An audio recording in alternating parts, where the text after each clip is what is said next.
Do either of you support the city implementing a playbook when it comes to economic incentives for businesses looking to build or expand in La Crosse? And where do you personally draw the line when it comes to taxpayer dollars going to companies?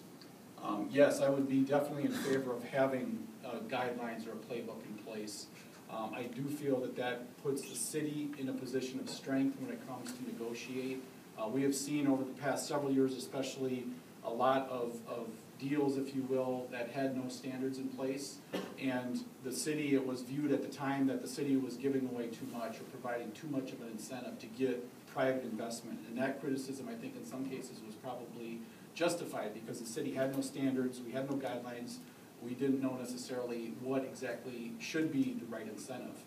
I feel very strongly that there should be incentives, and in fact, when I was in City Hall back in 2004, I was the lead staff person along with another person who drafted the first round of incentives, or drafted the first round of guidelines for those incentives that tried to put some limits in place, tried to have a city position that said, here's our tax increment financing or our loan programs, here are the, what the city can do, and here are the guidelines that we want in place to negotiate these deals.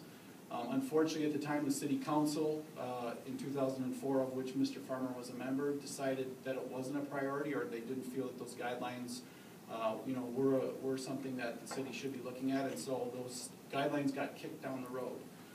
They've been on and off for discussion for many, many years. I'm glad to see that the city council now again is taking up the issue of those guidelines, and I'm hoping that we will have some guidelines in place.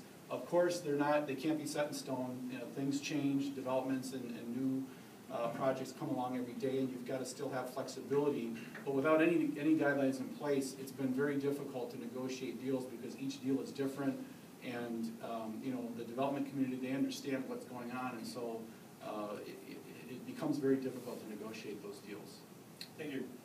Mr. Farmer. Thank you. I'm not as optimistic as Mr. Cabot. City Hall is inherently a political place. Any place that you have to get 8 votes to have your way is going to be inherently a political place. I've been there for all kinds of guidelines. I've spent a long time on many committees designing guidelines. And the guidelines are only good until they're in somebody's way, and then this is the exception where these guidelines don't apply and they're set aside. You can't lose sight that City Hall is inherently political. I'm sorry for that, it is. Now, I have always, on TIF districts, had the guideline that the number one there ought to be an assessment guarantee. But on occasion, we get TIFs proposed to us that there isn't even an assessment guarantee. But each council member, and this is where you can't just make it a formula. You have to elect people who are going to be looking for specific things, because it's that personal discipline that's going to protect the integrity of the process. The guidelines get set aside very quickly. Now, the TIF districts are the only tool the state gives us. At very best, it's a break even for the taxpayer. At very best. Now, I voted against the Quick Trip TIF, and it saddened me to do so because I've known the Zitlows for 40 years. Quick Trip's a good corporate citizen, and lots of good people work there. But I didn't see a ripple effect that I personally look for on TIFs.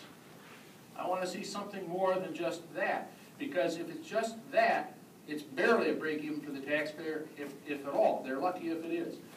I'd like to see some additional ripple effect, and that's what I look for. Thank you, Mr. Farmer. Next question comes